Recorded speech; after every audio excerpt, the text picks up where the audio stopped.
Welcoming guys to my Super Bowl 59 review, and let's talk about the Chiefs and the Eagles Super Bowl match from this past Sunday night. I'm recording this Monday night. Gonna get it up tomorrow. Well, I'm getting it up today. So yeah. Anyway, so let's talk about the Chiefs and the Eagles. This was a rematch of the 2020 from Super Bowl 57 a couple years ago when the Chiefs beat Jalen Hurts and the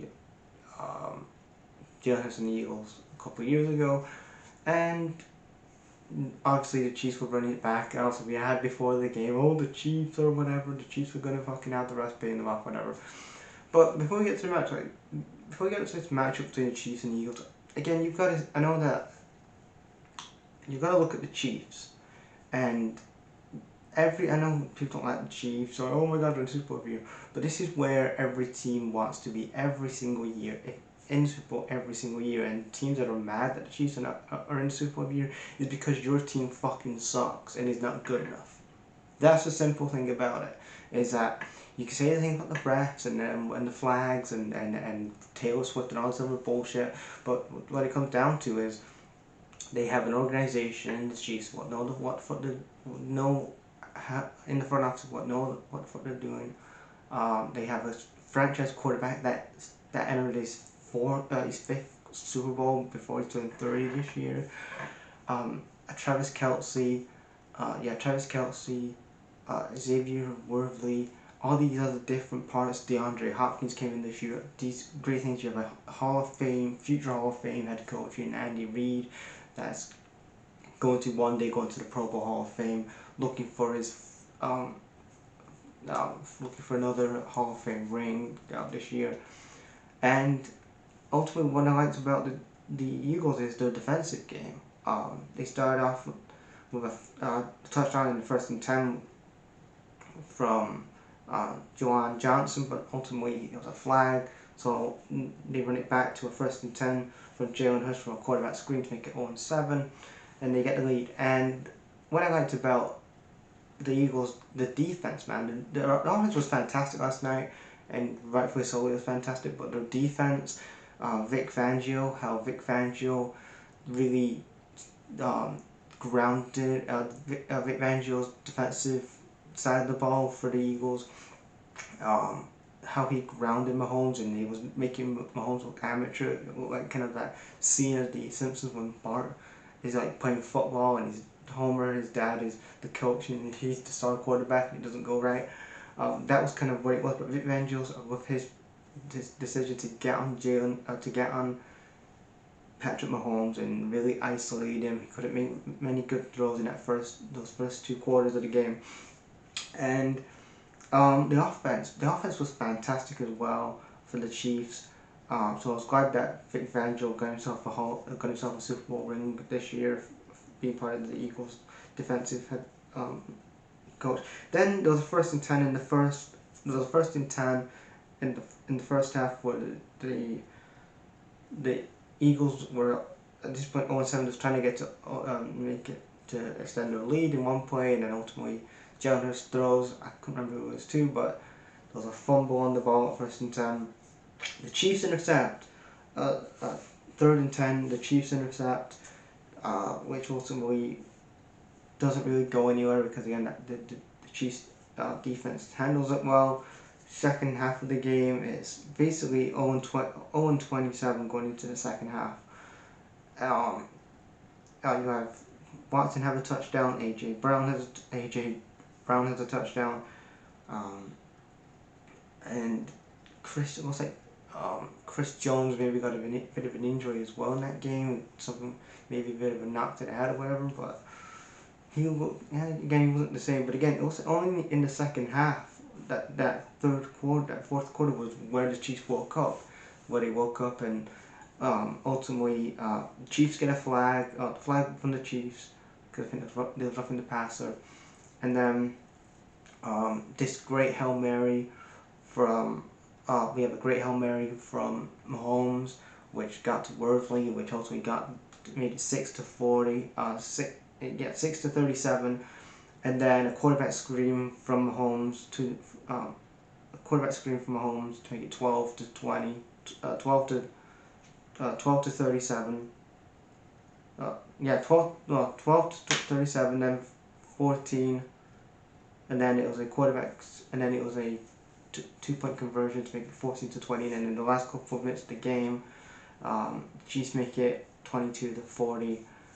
But again, that was really game over. Again, the Chiefs really offensively did really shit the bed yesterday. Wasn't at their best. You could tell defensively wasn't at their best either. The defensive side of the ball let them down more than the offensive side of the ball, really. The plays that Mahomes was making, Andy Game's in-game management yesterday, very questionable decision making what he did, especially in those third quarters that it was down. And then ultimately, the credit to Nick Sirianni. Nick Sirianni, again, I was one of these guys that Nick Sirianni, beginning of the year, had a bit of a rocky start in Philadelphia. No pun intended there, but he had a rocky start in Philly, and a lot of people wanted for him to get fired. But again, he turned it around. Look what he did against the game with the Commanders. His in-game management against the Commanders. Look what he did with the Eagles in the Super Bowl. How he grounded Mahomes. How his offense was dominating. The Chiefs' defense. The Chiefs' defense was weak. Chris Brown, and like you said earlier, he did have a bit of a knock to the head. But even with that, Chiefs' defense wasn't all that either. And credit to Nick Sirianni, credit to him for the season he's had, going back to back, the second Eagles coach to actually go back to back, to appear in the second Super Bowl as a head coach, and he got the job done. And Jalen Hurts is definitely the guy in Philadelphia. If it wasn't already, Jalen Hurts is the guy in Philadelphia. And this is, again, this is what you do with a young quarterback. You build around the quarterback. A lot of the teams in the NFL, GMs, head coaches, front office, need to look at the Chiefs, look at the Eagles, because this is what you do if you want to win a championship. You build around your young quarterback.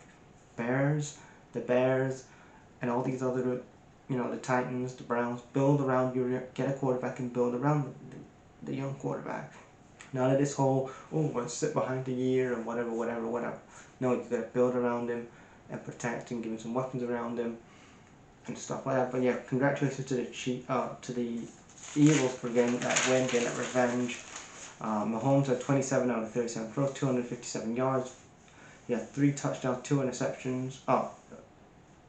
Mahomes had 21 out of 37 throws, 257 yards. Jalen Hurts had 3 touchdowns. What a great game as well. Jalen Hurts had a fantastic game. 3 touchdowns, 2 interceptions, 17 out of 22 throws, 221 yards. And Jalen Hurts won the MVP, Super Bowl MVP this year. Super Bowl MVP was also Jalen Hurts. But again, for the Chiefs, this kind of thing, looking at this Chiefs team now, I know that they've gone back to back, 3 in a row would have been great. Andy Reid probably would have left and retired or whatever, but where did the Chiefs go from here? Again, kind of a rebuild, you've got to think of a rebuild here. You've got DeAndre Hopkins, who again is in his early 30s. You've got Travis Kelce, who again, 35, 36, Hall of Famer. No, he's an absolute first ballot Hall of Famer, no doubt about that. But he's 30. He's gonna be 36 when the 2025 season starts. Probably time to thinking about looking at the next guy to replace. You're probably looking at the draft, or maybe looking at the draft for somebody that you can replace Travis Kelce with. Chris Jones is a Hall of Famer as well on the defensive side of the ball, but you probably look at somebody to help him. I know you have Nick Bolton there, and he's been great for a number of years with Chris Jones, but again, Chris Jones is, he's 34, 35, 36, whatever. So again, you're probably looking at those two, Travis Kelce, Chris Jones, to get replaced. And then Andy Reid. Does Andy Reid want to stay another year? Does he want to stay another year and go for another championship? A lot of questions in the air. I mean, again, at quarterback, you're fine at quarterback because you have Mahomes. He isn't 30 yet. He's only 30, I think, in a few weeks. So again, you still have your franchise quarterback. You still have some great weapons on the offensive side of the ball.